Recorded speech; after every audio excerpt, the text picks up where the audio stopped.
ইতিহাসে সর্ববৃহৎ সমাবেশ, লোক সমাগম এবং রাজনৈতিক সমাবেশ, সুশৃঙ্খল সুন্দর পদ্ধতির একটি সমাবেশ সমাপ্তি করেছে আজকের। সেজন্য সারা দেশের সকল জনগণকে জানাই আন্তরিক ধন্যবাদ, আগত সকল ভাইদেরকে জানাই আন্তরিক শুভেচ্ছা এবং অভিনন্দন, এবং আজকের এই আয়োজন বাস্তবায়ন করতে গিয়ে যারা কষ্ট করেছেন তাদের প্রতি কৃতজ্ঞতা জানাই।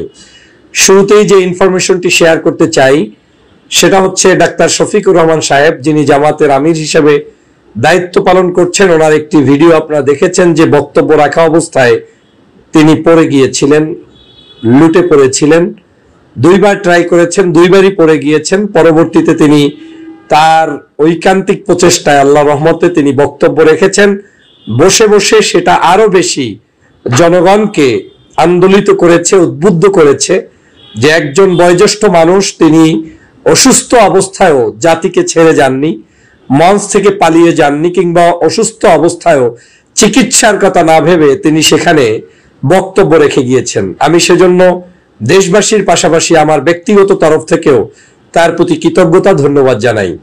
এমন নেতাই হওয়া দরকার যেই নেতা তার কর্মী ছেড়ে যায় না, যেই নেতা তার শ্বাস প্রশ্বাস শেষ জীবনে শেষ সময় পর্যন্ত জনকল্যাণে আল্লাহর সন্তুষ্টির জন্য ব্যয় করেন। তার আপডেট হচ্ছে, আমি ব্যক্তিগতভাবে তার সাথে হসপিটালে গিয়ে দেখা করে এসেছি। আলহামদুলিল্লাহ তিনি এখন সুস্থ, তবে তার চিকিৎসার প্রয়োজন রয়েছে। ডাক্তার তাকে সুস্থ থাকলেও হসপিটাল থেকে রিলিজ দেওয়ার পক্ষে নয়, তাকে আরো হয়তো বেশ কিছু দিন কিংবা সময় তাকে হসপিটালেই থাকতে হবে, নিবিড় পর্যবেক্ষণে থাকতে হবে। আপনারা নিশ্চয়ই জানেন এই ধরনের সভা সমাবেশে সাধারণত প্রধান অতিথি যারা থাকেন তারা সর্বশেষ আগমন করেন। সভাপতি কিংবা প্রধান অতিথি তারা শেষে এসে চমক লাগিয়ে বক্তব্য দেন। এটা দোষের তেমন কোনো বিষয় নয়, এজন্যই নয় যে তাদের বক্তব্যটার মূল উদ্দেশ্য থাকে জনগণ তাদের জন্য অপেক্ষায় থাকে, তারা সেখানে সেই পর্যন্ত সুস্থ শরীরে এসে বক্তব্য দিবেন, এটাই স্বাভাবিক। সমস্যাটা হচ্ছে জামাত ইসলামের আমির, তিনি যেমন একজন আমির, তিনি মনে হচ্ছে একজন কর্মী। তিনি যেমন সাধারণ অন্যান্য নকুনরা কিংবা তাদের যে দায়িত্বপ্রাপ্ত ব্যক্তিরা যেভাবে কাজ করছেন, মনে হচ্ছে উনি তার চাইতে আরো শতগুণ বেশি কাজ দিন রাত 24 ঘন্টা করছেন।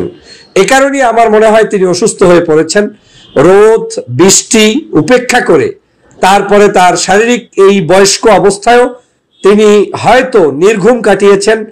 সময়গুলো এভাবে পার করার কারণে আজকে পর্যাপ্ত পরিমাণ সুস্থ তা তিনি বোধ করতে পারেননি, এবং আজকে দেখেছেন হয়তো প্যান্ডেলের ভিতরেও সেই রকম ভাবসা গরম ছিল, সেখানে তিনি অসুস্থ হয়েছেন। কিন্তু আমি অবাক হয়েছি যে তিনি চাইলেই পিছনে ওয়েটিং জোনে ওয়েট করতে পারতেন, কিন্তু আমি দেখেছি মঞ্চে এসেছেন তিনি 2টার সমাবেশ 2টারও আগেই, মানে আমাদের গেস্ট যারা ওখানে উপস্থিত হয়েছে তার চাইতে অনেক আগে তিনি উপস্থিত হয়ে প্রমাণ করে দিয়েছেন যে তিনি সময়ানুবর্তিতা রক্ষা করেন। তিনি এখানের একজন অতিথি নয়, বরং এটা তার বাড়ি, সবাইকে তিনি দাওয়াত দিয়ে এনেছেন, তাই তিনি সবার সামনে সর্বাগ্রে উপস্থিত হয়েছেন। এ কারণেই আজকে তার এই বক্তব্যের সময় আমার কাছে মনে হয়েছে এই যে বর্তমান শারীরিক অবস্থাটা তৈরি হয়েছে এটা তার এই অক্লান্ত পরিশ্রমের কারণেই। তারপরেও তিনি জাতির মডেল হয়ে থাকলেন, দেশবাসীর কাছে একটি আদর্শের প্রতিচ্ছবি হয়ে থাকলেন। এটা অবশ্যই যুব সমাজ সহ আমাদের জন্য, আমাদের ভবিষ্যৎ বাংলাদেশের জন্য অবশ্যই একটা অনুকরণীয় দিক হিসেবে থাকবে। তিনি বর্তমানে সম্পূর্ণভাবে নিরাপদ আছেন ইনশাআল্লাহ। সকল মানুষের দোয়া প্রত্যাশা করি এর মতো একজন ব্যক্তি আমাদের মুরব্বী হারা আমরা যাতে না হই, সে যে দলের হোক, যে মতের হোক, যে আদর্শের হোক। একজন বাংলাদেশের জাতীয় বীর এবং নেতা শূন্য হওয়াটা দেশের জন্য যেমন ক্ষতিকর, রাজনীতির জন্য চরম একটি দুশ্চিন্তার কারণ হতে পারত। কিন্তু আল্লাহ পাক তার দীর্ঘ হায়াত রেখেছেন বিদায় তিনি স্টেজে যে অবস্থায় পড়ে গিয়েছেন তাতে মানুষের হাত ভাঙতে পারে, পাও ভাঙতে পারে, মেরুদণ্ডের ক্ষতি হতে পারে, ব্রেইনের ক্ষতি হতে পারে। সবকিছু উপেক্ষা করেও আল্লাহ পাক তাকে যে হেফাজত করেছেন, এটা আমি মনে করি সারা বাংলাদেশের মানুষের দোয়া এবং ভালোবাসার কারণে। তো দেশ বিদেশ থেকে যারা দুশ্চিন্তাগ্রস্ত অবস্থায় আছেন, আপনাদের জন্য সেজন্য তার নিউজটি আমি এই ক্ষুদ্র মানুষটি সর্বাগ্রে লাইভে জানিয়ে দিলাম যে আল্লাহ পাক তাকে এখন পর্যন্ত সহি সালামতে রেখেছেন, হসপিটালেই আছেন, হয়তো আরো কিছু দিন বা সময় তিনি সেখানে থাকবেন এবং আল্লাহ তাকে দ্রুত সুস্থতা দান করুক, সেজন্য আপনাদের সকলের দোয়া প্রত্যাশা করছি, কামনা করছি। দ্বিতীয় যে বিষয়টি বলতে চাই, আজকের জামাতের আপনারা জানেন আমি যখন যে সভা সমাবেশ কিংবা প্রোগ্রামে যাই, আসার পরে একটি সামারি দেওয়ার চেষ্টা করি যে আসলে সেখান থেকে আমাদের শেখার কি আছে। আজকের জামাত ইসলামের ভাইয়েরা যে শিক্ষা বাংলাদেশকে দিলেন, জাতিকে দিলেন, এটা অবশ্যই রাজনীতিতে নতুন একটি দিগন্ত স্থাপন করবে। কোনো হুড়হুল্লোড় নেই, বক্তাদের মধ্যে কোনো কারাকারি নেই, টাইমিং নিয়ে কেউ কোনো অতিরঞ্জিত বাড়াবাড়ি নেই। যাকে যতটুকু সময় দেওয়া হয়েছে সে ততটুকু সময়ের মধ্যে বক্তব্য দিচ্ছেন। কেন্দ্রের যত বড় নেতা, তারপরেও তার টাইম শেষ হয়ে গেলে তাকে পিছন থেকে গিয়ে ওই দলেরই ক্ষুদ্র নেতা গিয়ে, উপস্থাপক গিয়ে বলছেন আপনার টাইম শেষ, সময় সংক্ষিপ্ত করতে হবে। ভয় দ্বিধাহীন ভাবে এভাবে যে কাজ পরিচালনা করতে পারছেন, এটা একটি আদর্শ সংগঠনের রূপরেখা ছাড়া অন্য কোথাও সম্ভব বলে আমি মনে করি না। এই মঞ্চ সজ্জিত, ঢাকা শহরের প্রত্যেকটি অলি গলি সজ্জিত, কি দিয়ে সজ্জিত? লোক দিয়ে সজ্জিত, যেটা আমাকে আনন্দিত করেছে, উল্লাসিত করেছে, আবেগতাড়িত করেছে। আজকে ঢাকার এমন কোন রাজপথ ছিল না যেখানে তাদের দলীয় মিছিল হয়নি কিংবা তাদের দেশ নিয়ে ভাবনার স্লোগান হয়নি। রোডঘাট কোথাও কোনো মানুষের ভিতরে অস্বস্তির কোনো জিনিস আমি দেখতে পাইনি। মনে হয় যেন জনগণ অপেক্ষা করছিল এরকম একটা দিনের, যেদিন তারা সবাইকে ওয়েলকাম জানাবে। ঢাকাবাসীকেও আমি সেজন্য ধন্যবাদ জানাই, কারণ তারা সেই জায়গায়ও আজকের যথেষ্ট পরিমাণ সহযোগিতা করেছে এত বড় সমাবেশকে সুন্দরভাবে বাস্তবায়ন করার জন্য। দেখেছেন সমাবেশ শেষ হওয়ার সাথে সাথে শৃঙ্খলা বাহিনীর তাদের যারা লোক রয়েছে তারা সেটা পরিষ্কার পরিচ্ছন্ন পর্যন্ত করছে। ঢাকা বিশ্ববিদ্যালয়ের ক্যাম্পাসগুলোতে পরিষ্কার পরিচ্ছন্নতা করছে। তাদের জাতীয় পর্যায়ের নেতারা সেই পরিষ্কার পরিচ্ছন্নতা অংশগ্রহণ করছেন। কি সুন্দর দৃশ্য! তাদের মাইক, শ্বাস সজ্জা, তাদের মানুষের আগমন, তাদের প্রত্যেকটি কার্যক্রম, গেট থেকে শুরু করে ম্যানেজমেন্ট থেকে শুরু করে কোন অংশ রেখে কোন অংশ বলবো, আমি সবগুলো দেখে আবেগ আপ্লুত। এটা একটি আদর্শবাদী সংগঠন বিদায়ী তারা সেটা করতে পেরেছে। বক্তাদের ক্ষেত্রেও তারা তাদের সর্বোচ্চ স্যাক্রিফাইস করে তারা চেষ্টা করেছে বাংলাদেশের বিভিন্ন কর্নার থেকে মানুষগুলোকে ডেকে এনে একটু হলেও সময় দিয়ে সেখানে সবার সাথে সুযোগ করে দেয়ার। সেজন্য আমি ধন্যবাদ জানাই আজকের এই আয়োজক কমিটি সহ সবাইকে। বিশেষ করে এত বড় একটি সুশৃঙ্খল প্রোগ্রাম, আমির জামাত অসুস্থ হলেন, মুহূর্তের মধ্যে অ্যাম্বুলেন্স হাজির, তাদের নিজস্ব ভলান্টিয়ার হাজির, তারা তাদের কাছে নিয়ে গেলেন। আপনারা দেখেছেন প্যান্ডেলের ভিতর থেকে তথা সোহরাওয়ার্দী উদ্যান থেকে বহু মানুষ অসুস্থ হলেন, তাদেরকে শৃঙ্খলা বাহিনীর লোকেরা নিয়ে যাচ্ছেন, ভলান্টিয়াররা নিয়ে চিকিৎসা দিয়ে দিচ্ছেন। আজকের এই অনুষ্ঠানটিতেও শহীদ হয়েছেন কয়েকজন ভাই, সম্ভবত 2 থেকে 3 জন ব্যক্তি আসার পথে অ্যাক্সিডেন্ট কিংবা একজন ব্যক্তি এই অনুষ্ঠান চলা অবস্থায় মৃত্যুবরণ করেছেন। আল্লাহ পাক তাদের জান্নাতের সুউচ্চ মাকাম দান করুক। আমার জীবনের দেখা যত বড় বড় সমাবেশে গিয়েছি কিংবা মাহফিলে গিয়েছি, আমি আজকের বলতে বাধ্য হচ্ছি, এই প্রজন্মের কাছে ইতিহাস সৃষ্টিকারী, ঢাকার বুকে সর্বোচ্চ ইতিহাস সৃষ্টিকারী এরকম সমাবেশ আমার চোখে এখন পর্যন্ত দেখা হয়নি। আমি শুনেছি শহীদ রাষ্ট্রপতি জিয়াউর রহমানের জানাজায় লোক হয়েছে, শুনেছি, তখন বাইরে ছিলাম, গোলাম আজম সাহেবের জানাজায় লোক হয়েছে, শুনছি আজহারি সাহেবের মাহফিলে লোক হয়, দেখেছি ইসলামী আন্দোলনের সমাবেশে লোক হয়েছে, দেখেছি দেশনেত্রী বেগম খালেদা জিয়ার বিভিন্ন সাবেক প্রোগ্রামগুলোতে লোক হতো। আজকের প্রোগ্রাম আমার কাছে অনন্য উদাহরণ হিসেবে থাকবে। দলমতের ঊর্ধ্বে উঠে এই প্রোগ্রাম থেকে শিক্ষা অর্জন করার সুযোগ রয়েছে। দেখেন রাজনৈতিক অনেক অনেক আলোচনা থাকে, সমালোচনা থাকে। আজকেও যখন আমিরে জামাত অসুস্থ, বিএনপির মহাসচিব মির্জা ফখরুল ইসলাম আলমগীর সাহেব কিন্তু ইতিমধ্যেই তার কাছে হসপিটালে গিয়ে দেখা করেছেন। আমরা হসপিটাল থেকে বের হয়েছি, তার 2-1 মিনিটের মধ্যেই সম্ভবত তিনিও প্রবেশ করেছেন। তার মানে হচ্ছে রাজনীতিতে আলোচনা থাকবে, বক্তব্য থাকবে, মতামত থাকবে, কিন্তু সৌন্দর্যতাও থাকতে হবে। যে সৌন্দর্যতা তারা স্থাপন করেছেন সেজন্য তাকেও ধন্যবাদ জানাই। আজকের বাংলাদেশের বিভিন্ন রাজনৈতিক দল, শ্রেণী পেশার মানুষরা এখানে উপস্থিত হয়েছেন, তাদেরকে ধন্যবাদ জানাই। এই যারা উপস্থিত হয়ে এত বিশাল একটি সমাবেশকে সাহসিকতার সাথে সাহায্য করেছেন, আপনাদের প্রতি কৃতজ্ঞতা। পুলিশ বাহিনী, প্রশাসন, বিভিন্ন ধরনের যারা এখানে উপস্থিত ছিলেন, আপনাদের প্রতি কৃতজ্ঞতা, সর্বোপরি এই সরকারের প্রতি কৃতজ্ঞতা। আপনাদেরকে বলে রাখতে চাই, এত বড় সমাবেশ এবং একজন আমিরের বক্তব্য অবস্থায় তিনি পড়ে যাওয়ার পরেও বক্তব্য শেষ করেছেন বসে বসে, এই সাহসী নেতৃত্ব, এবং এটা একমাত্র আল্লাহর রহমত ছাড়া হয় না। আমার কাছে মনে হচ্ছে যে মানুষগুলো শহীদ হয়েছে, ওই শহীদি মানুষগুলোর রক্তের বিনিময়ে আজকের এই সমাবেশ সফল হয়েছে, সুন্দর হয়েছে। যারা দেশ বিদেশ থেকে বিভিন্ন জায়গা থেকে সমাবেশে উপস্থিত হয়ে আজকের এই একটি আদর্শ সমাবেশ উপহার দিয়েছেন, আপনাদের প্রতি কৃতজ্ঞতা জানাই, ধন্যবাদ জানাই। বাংলাদেশের রাজনীতিতে আমরা যাতে যে দলের হই, যে মতের হই, এ ধরনের সকল ভালো কাজগুলোকে প্রমোট করতে পারি, আগামীর বাংলাদেশ গঠন করতে পারি, সেই প্রত্যাশা ব্যক্ত করছি। আপনাদের প্রতি শুভকামনা জানাই, এবং আপনারা যারা আগামী দিনেও পজিটিভ রাজনীতি করবেন, ন্যায়ের পক্ষে বলবেন, সন্ত্রাস, চাঁদাবাজ, দুর্নীতি, অন্যায় অত্যাচারকারীর বিরুদ্ধে বলবেন, তাদের সাথে কাঁধে কাঁধ মিলিয়ে আমরা দেশকে এগিয়ে নিয়ে যাব, সেই প্রত্যাশা ব্যক্ত করছি।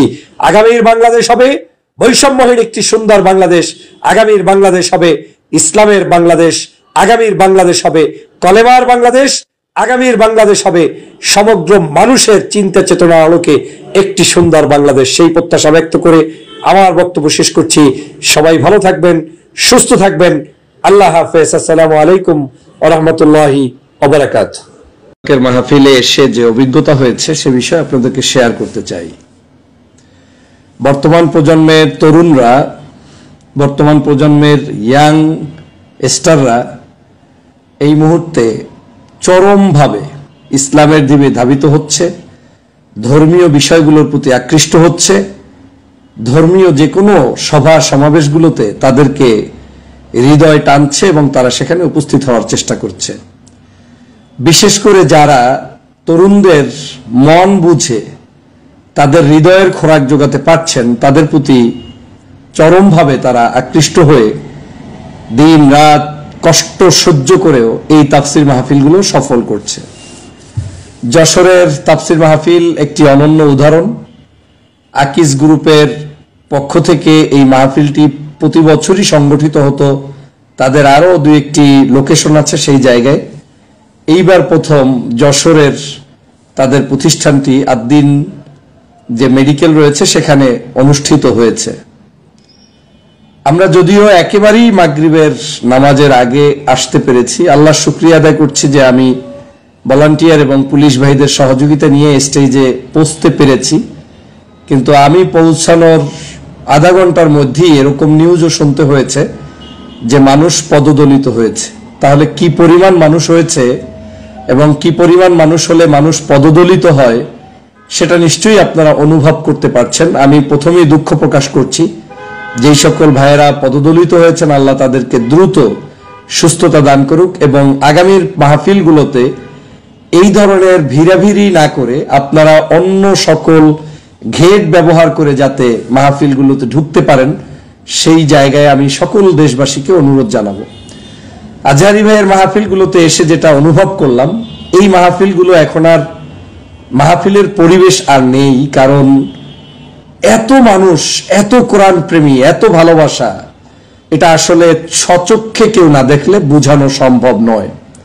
এবং প্রত্যেকেই চায় যেখানে আজহারি সাহেব বসবেন তার আশেপাশেই সে যাবেন। এটা আর একটা বড় ধরনের দুর্ঘটনার কারণ হয়ে দাঁড়াচ্ছে। মাহফিল কর্তৃপক্ষ সর্বোচ্চ চেষ্টা করে যাচ্ছে প্রোগ্রামগুলো সুন্দরভাবে করার জন্য, প্যান্ডেল অতিরিক্ত করার জন্য, যাতে করে মানুষগুলো আগে ভাগে সেখানে যায়, এলইডি ফিট করে সেখানে আপনাকে সরাসরি স্ক্রিনে দেখানোর জন্য। সেখানেও মানুষের ভিড়াভিড়ির পরেও মানুষ উপচে পড়া ভিড় থাকে স্টেজমুখী, যে কারণে এই ধরনের আপনার পদদলিত কিংবা যে কোনো চাপাচাপি কিংবা ঝামেলার শিকার হতে হচ্ছে আমাদের দেশবাসীকে। যশোরের মাহফিল আমাকে অনেক অনুপ্রেরণা দিয়েছে। আমি প্রত্যেকটা মাহফিলের পরে এসে একটা লাইভ করি, সেজন্য আপনাদেরকে আজকেও যশোরের উপরে একটা রিভিউ দেওয়ার চেষ্টা করব। প্রথমত, এই মাহফিলটি অত্যন্ত সুশৃঙ্খল ছিল। এইবার আমরা দেখলাম যে মিজানুর রহমান আজহারী সাহেবকে স্টেজে উঠতে বিড়ম্বনা পোহাতে হয়নি। স্টেজ থেকে কমপক্ষে 500 মিটার লম্বা আলাদা একটা করিডোরের মতো করে সেটাতে লাল গালিচা ব্যবস্থা করে সেই জায়গা থেকে তাদেরকে ভিতরে নেওয়া হয়েছে এবং ওই একই পথ থেকে আমিও প্রবেশ করার সৌভাগ্য অর্জন করেছি এবং স্টেজে যেতে পেরেছি আলহামদুলিল্লাহ। এই জিনিসটা আমার কাছে চরম ইউনিক মনে হয়েছে। দ্বিতীয় হয়েছে, মাহফিলের পাশেই সুধী এবং বিশিষ্ট জনদের জন্য আলাদা একেবারেই স্টেজের সাথেই একটি প্যান্ডেল করা হয়েছে, যেখানে সোফা দিয়ে দেওয়া হয়েছে যাতে করে স্টেজের মানুষ যারা ভিড় করতেন তারা সসম্মানে ওই জায়গাগুলোতে বসতে পারেন, যেমন ডিসি, এসপি, সচিব, আপনার সাবেক সংসদ, বর্তমান সংসদ, চেয়ারম্যান, এরকম যারা তাদের দাওয়াতি মেহমান ভিআইপি, তাদের জন্য আলাদা একটি জায়গা করা হয়েছে। তাতে স্টেজের চাপ কমেছে। তৃতীয় যে জিনিসটা ছিল, খুবই সীমিত কয়েকজন ব্যক্তি যারা স্টেজে উপস্থিত থাকতে পেরেছে, তারা স্টেজের পাশেই ছোট্ট একটা করিডোরের মতো সেখানে বসার সুযোগ পেয়েছে। আমরা সহ সবাই সেখানেই বসেছিলাম। আমি তরুণদের মধ্যে এবং যুবকদের মধ্যে, বিশেষ করে গতকালকের মাহফিলে অনেক মেয়ে মানুষ এসেছেন, মহিলারা এসেছেন, আমার মা বোনেরা এসেছেন, যেটা আমাদেরকে নতুন করে বাংলাদেশের ইসলামের যে বিজয়, বিপ্লব, সেই দিকে ধাবিত করছে, যে এখন আর শুধু পুরুষ মানুষই আপনার এই কোরআনের মাহফিল প্রেমী হচ্ছে না, বরং লক্ষ লক্ষ মানুষ যারা ঘরে বসে থেকে নয়, ঘর থেকে বের হয়ে কোরআনের এই তাফসির শোনার জন্য তারা কষ্ট করে এসেছেন, তাদের জন্য আলাদা পর্দার সাথে সুন্দর প্যান্ডেলের ব্যবস্থা ছিল। আমি সেজন্য তাদেরকে ধন্যবাদ জানাই। ড্রাম ফিট করে এখানে প্রোগ্রামের স্থলটাতে আপনার নতুন করে সেখানে সাজিয়ে পানির ভিতরেও প্যান্ডেল হয়েছে, সেটাও একটা ইউনিক আইডিয়া ছিল। মিডিয়া কর্মীরা অত্যন্ত সচেতন ছিলেন, ইউটিউবাররা অত্যন্ত ভদ্রভাবে, সজ্জনভাবে, খুবই ভালোবাসা নিয়ে এই মাহফিলটাকে কাভার করেছে। আমি নিজে দেখতে পেরেছি আলহামদুলিল্লাহ। সর্বোপরি এই মাহফিলের যাতায়াত ব্যবস্থা, রোড চতুর্দিক থেকে সুন্দর ছিল। যশোরের মানুষ তারা অনেক আগ থেকেই গাড়িগুলো পার্কিং করে তারপরে মাহফিলের স্থলে হেঁটে গিয়েছেন। এই জন্য আমি দেশবাসীকে সবাইকে ধন্যবাদ জানাই। মনে রাখবেন, আপনি দল যাই করেন, মত যাই করেন, কোরআনের বিরুদ্ধাচরণ যেন কেউ কোনোদিন না করেন, হাদিসের বিরুদ্ধাচরণ যেন কেউ কোনোদিন করার দুঃসাহস না দেখান। কোরআন প্রেমী এবং ইসলাম প্রেমী এবং ইসলামিক যে কোনো অর্গানাইজেশন এবং তাদের অ্যাক্টিভিটিস সম্পর্কে বাজে মন্তব্য করে নিজের জীবনকে যেন কোনোভাবে ধ্বংস না করেন। এই বাংলাদেশে 5ই আগস্টের পূর্বে ফ্যাসিবাদী শেখ হাসিনা শুধু আলেমদেরকে, ধর্মভিত্তিক মানুষদেরকে, ইসলামিক পিপলদেরকে অবজ্ঞা করতে করতে এমন একটি জায়গায় পৌঁছে গিয়েছিল যে তারা কথায় কথায় তাদেরকে প্রতিদ্বন্দ্বী ভাবত। আর ভাবতে গিয়ে আজকের কোরআনের ময়দান, তাফসিরের ময়দান, এখন সেই 144 দ্বারা জারি করার যে ময়দান এবং প্রবণতা ছিল, সেই জায়গায় লক্ষ লক্ষ মানুষ, যেটা কোনোদিন টাকা দিয়ে, বাস দিয়ে, পয়সা দিয়ে, কোনোদিন কোনো ধরনের রাজনৈতিক বক্তব্য দিয়ে এটা হাজির করা সম্ভব না। আর যদি কেউ হাজির করেও সেটা 1 ঘন্টার চটকদারিতা, 2 ঘন্টার চটকদারিতা, কিন্তু 3 দিন ব্যাপী, 2 দিন ব্যাপী, দিন রাত খেয়ে না খেয়ে কত কষ্ট করে মানুষ যে এখানে উপস্থিত হয় সেটা আমি বুঝাতে পারবো না। আমি ব্যক্তিগতভাবে হয়তো খুব ভালোভাবে থেকেছি, এ কারণে আমি পুরোটাও অনুভব করব না। আকিজ গ্রুপের পক্ষ থেকে আমাকে হোটেল দেওয়া হয়েছে। আমি যতটুকু শুনেছি, ওরিয়েন্ট হোটেল এখানের সবচেয়ে সুন্দর একটি হোটেল, সেই জায়গায় রাত্রি যাপন করেছি। কিন্তু আমি মাফ চাই যে আমরা এরকম রাত্রি যাপন করতে পেরেছি, কিন্তু কত মানুষ যে এখানে কত কষ্ট করে এসেছে এটা বোঝানোর কোনো সুযোগ নেই। এই গ্রুপের যে আমি কৃতজ্ঞতা জানাই, আল্লাহর দরবারে শুকরিয়া আদায় করছি। পাশাপাশি আকিজ গ্রুপের আমাদের যে এখন যে বড় সন্তান রয়েছেন, যার নেতৃত্বে এই কাজটি হয়েছে, মাহফিলটি হয়েছে, তার প্রতি আমি কৃতজ্ঞতা জানাই। তিনি আমাদের মতো ক্ষুদ্র মানুষদেরকেও মেহমানদারি করতে ভোলেন নাই, আমাদেরকে যথোপযুক্তভাবে, ভিন্নভাবেই সম্পূর্ণ নিজে টেক কেয়ার করেছেন। মাহফিলের আগেই আমাদেরকে তার সমস্ত জায়গাগুলো ঘুরিয়ে দেখিয়েছেন, আমাদের মেহমানদারি করেছেন, রাতের বেলা হোটেলে থাকার ব্যবস্থা করেছেন। এই যে এত বড় একটি মহাযজ্ঞ, তার মধ্যেও তার এই আন্তরিকতা, সম্মানকে আমি শ্রদ্ধা জানাই। যশোরবাসীকে আমি শ্রদ্ধা ভরে স্মরণ করি। আপনাদের আন্তরিকতা, ভালোবাসা, আমরা একজন সাধারণ নাগরিক এসেছি, হয়তো একটু দূর থেকে আপনাদের এলাকায় নতুন মেহমান এসেছি, কিন্তু যা করেছেন সেটা ভাষায় বোঝানো যাবে না। আপনাদেরকে হয়তো খুব কাছ থেকে পেলে আরো ভালো লাগতো, কিন্তু সেই পরিবেশ ছিল না। তারপরেও যারা বাদ ভাঙা জোয়ারে উচ্ছ্বাসিত হয়ে রাস্তায় স্টেজে আশেপাশে আমার সাথেও দেখা করেছেন, আপনাদের প্রতি আন্তরিক কৃতজ্ঞতা জানাই। আমার পক্ষ থেকে কোনো বেয়াদবি হয়ে থাকলে আপনারা মাফ করে দিবেন। আপনাদের সত্যি আমি মুগ্ধ হয়েছি, সত্যি। এখন এই মুহূর্তে হোটেলে বসি আমি যখন শো করছি বা কথা বলছি, তখন আপনাদের এই আচার ব্যবহার আন্তরিকতাগুলো আমাকে খুবই আমার হৃদয়টাকে শান্ত করে দিচ্ছে। গতকালকে রাতেও হোটেল পর্যন্ত পৌঁছাতে যে সকল ভলান্টিয়ার, আমি জানি না ওনারা লাইভে দেখতেও পারবেন কোনো এক সময়, 4টা ভাই এবং একজন পুলিশ সম্ভবত প্রথম দিকে এবং একজন ভলান্টিয়ার, তারা একটা টিম আমাকে রেস্কিউ করে হোটেল পর্যন্ত পৌঁছে দিয়েছেন। আপনাদের প্রতি কৃতজ্ঞতা জানাই। এবং যারা আমাকে স্টেজ পর্যন্ত সন্ধ্যার সময় এই লক্ষ মানুষের ভিতর থেকে টেনে হিস্ট্রে ভিতর থেকে একদম স্টেজ পর্যন্ত এক প্রকার জোর করে নিয়ে সেখানে পৌঁছানোর ব্যবস্থা করেছেন, সেজন্য আপনাদেরকে ধন্যবাদ জানাই এবং কৃতজ্ঞতা জানাই। তো যে কথাটা বলতে চাই যে কোরআন দাবিয়ে রাখা যায় না। দল করতে পারি, আমি বিএনপি করেন, আর একজনে জামাত করেন, আর একজনে চরমনাই করেন, আর একজনে হেফাজত করেন, আর একজনে ইসলামী দল করেন, ইসলামের বাহিরে করেন। একটা জিনিস মনে রাখবেন, ধর্ম এমন একটা জিনিস, এখানে কেউ টোক্কা মারলে সে ধ্বংস হয়ে যাবে, কিন্তু ধর্মের কিচ্ছুই হবে না। এখন ধর্ম আপনি পালন করতে পারেন না পারেন, তার মধ্যে দোষের যেটা আছে সেটা গডের সাথে আপনি বুঝবেন, আল্লাহর সাথে বুঝবেন। আমার অনেক দুর্বলতা আছে, আমি পারি না। আরেকজনে অনেক ভালো পারে, নামাজি, পরহেজগারি, তার তাহাজ্জুদ গুজারি, ইবাদত করছে, ধর্ম পালন করছে, ফাইন। আমি পারি না, কিন্তু না পারি সেটা ভিন্ন জিনিস। কিন্তু আমি চুলকানি থাকাটা সবচেয়ে মহা সমস্যা। ধর্মীয় কার্যক্রমকে যারা মলম লাগাতে চান, চুলকাতে চান, দেখলে অসহ্য হয় আপনাদের কিন্তু শান্তি হবে না দুনিয়ায়।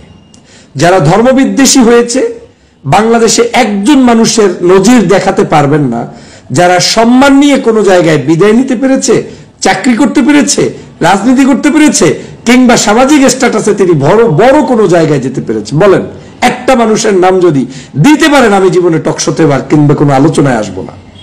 ধর্ম নিয়ে যারা করেছে তারা কোনোদিন ধর্মের বিরুদ্ধাচরণ করেছে, সফল হয়নি। যদি তাই হইতো, শাহবাগে যেই মানুষগুলো ওই লম্বা লম্বা কথা বলে মিছিল করে তারপরে আলেমদেরকে ফাঁসির কাস্টে ঝুলিয়েছ, সেই আলেমদের তাফসির মাহফিল শুনতে মানুষ আসে, সেই আলেমদের যে মাজার জিয়ারতে মানুষ যায়, সেই আলেমদের জানাজায় মানুষ গিয়েছিল, সেই আলেমদের নতুন উত্তরসূরিদের কণ্ঠের আওয়াজ শুনতে মানুষ আসে। কিন্তু ওই এইচএম সরকার তো আর নাই, কই তোমাদের সেই মিছিল নাই। এটাই হচ্ছে বাস্তবতা। শেখ হাসিনা শুধু একটা শব্দ উচ্চারণ করেছিল, রাজাকার রাজাকার। এই শব্দটাই শেখ হাসিনার পতনের কারণ হয়ে গিয়েছিল। আমি বাংলাদেশে সে কারণে সবসময় বলি, আমি আপনার মতো চলবো না, সমস্যা নাই, কিন্তু আপনার বিরুদ্ধাচরণ আমি করব না। এটাই হবে আমার সবচেয়ে ভালো কাজ, যদি আপনি সত্যি মানুষের ভালোবাসা পেতে চান। অতএব ধর্মভিত্তিক মানুষের যে জাগরণ, এই জাগরণটা সারা বাংলাদেশের একটা নতুন দিকপাল তৈরি করবে বলে আমার বিশ্বাস। এবং আমি মানুষের এই যে হেঁটে যাওয়ার পথে, গাড়িতে নাস্তা করতে কিংবা কোনো জায়গায় রেস্ট নিতে যখন দাঁড়াই, মানুষের কথোপকথন বাস্তবতা অনুধাবন করার চেষ্টা করি। মানুষকে এখন আর ঠেলে কোনো কিছু বুঝানো যায় না, বুঝানো যাবে না। মানুষ নিজের ইচ্ছায় বুঝতে চায়। এদেশে ব্যালটের মাধ্যমেও তারা সৎ চিন্তার মানুষদেরকে, সৎ নাগরিকদেরকে, ধর্মভিত্তিক চিন্তার মানুষদেরকে, হ্যাঁ সব জায়গায় ধর্মভিত্তিক মানুষ একেবারে সুফি সাধক হলেই যে হবে সেটা নয়। মানুষ অনেক চালাক, মানুষ যাকে মনে করবে সে ইসলাম বিরোধী নয়, কিন্তু লোকটা হয়তো আমার দলেরও নয়, লোকটা হয়তো একেবারে সরাসরি ইসলামিক দলও করে না, কিন্তু লোকটা ধর্মভিত্তিক মানুষদের প্যাট্রোনাইজ করে, যোগ্যতা সম্পন্ন মানুষ। এইরকম যোগ্য মানুষদেরকে বেছে বেছে বিভিন্ন দলমতের নির্বিশেষে মানুষগুলোকে সংসদে পাঠাবে বলে আমার একটা ধারণা তৈরি হচ্ছে। কারণ মানুষ কোরআনের, ইসলামের, ধর্মের উপরে যারা জুলুম অত্যাচার করেছে তাদেরকে আর দেখতে চায় না। এবং আগামীর বাংলাদেশে ধর্ম বিরোধিতা করে কেউ কোনো স্থান অর্জন করতে পারবেন না। এখন আপনি যদি এটাকে ট্যাগ লাগানোর চেষ্টা করেন, ভাই আমি ধর্ম বিরোধিতা করতেছি না, আমি জামাতে ইসলামের ধর্ম বিরোধিতা করি, আমি চরমনাইর ইসলামের ধর্ম বিরোধিতা করি, আমি ওই কি কয় আপনার হেফাজতে ইসলামের ধর্ম বিরোধিতা করি, এইসব টাউটবাটপারি চলবে না। এদেশের মানুষ ভালোই বোঝে কোন লোক ধর্মের অ্যাম্বাসেডর আর কোন লোক ধর্মের অ্যাম্বাসেডর নয়। এই একই কথা আওয়ামী লীগ বইলা মাজারপন্থী অনেক, যেই সকল এই দেশের হক্কানি অনেক আলেমরা যাদেরকে প্যাট্রোনাইজ করতো না, যাদের কার্যক্রম শরীয়ত ভিত্তিক অনেক সময় অপছন্দনীয় ছিল, তাদেরকে অন্য একটু ফেলে পুষে ইসলামের দাওয়াত আর তাহাজ্জুদ গুজারির ওয়াজ করত। ওই ওয়াজ দিয়ে কোনো ওই লাভ হয় নাই, বরং হিতে বিপরীত হয়েছে। ওগুলো ধর্ম ব্যবসা। ধর্মীয় মানুষদেরকে, এদেশের সত্যিকার যারা ধর্মীয় চিন্তা চেতনা, এই যে তাবলিগ জামাত, এই যে কওমি ভিত্তিক আলেম, এই যে আলিয়া ভিত্তিক আলেম, এই যে জামাত ভিত্তিক আলেম, এই যে চরমনাই ভিত্তিক আলেম, এই যে হকপন্থী আলেম যাকে বলে, এক কথায় পীর মাশায়েখ, এরা যে চিন্তা লালন করে পালন করে, এই চিন্তার মানুষদেরকে কোণঠাসা করা, যদিও লোকটা আপনার বিরুদ্ধেও কিছু বলে, আপনি কথা বলা উচিত হবে না, হলে ধ্বংস অনিবার্য, কোনো সন্দেহ নাই। আর আপনি বলবেন না কেন? সৎ কথা তিনি বলবেন, মসজিদের মেম্বারে দাঁড়িয়ে তিনি বলবেন যে চাঁদাবাজদের বিরুদ্ধে বলবেন, ধর্ষণকারীদের বিরুদ্ধে বলবেন, হত্যাকারীদের বিরুদ্ধে বলবেন। মসজিদের মেম্বারে দাঁড়িয়ে তিনি সুদখোরের বিরুদ্ধে বলবেন, ঘুষখোরের বিরুদ্ধে বলবেন। এই কথা বললে তো আপনার জ্বলে কেন? জ্বলার কোনো কারণ নাই।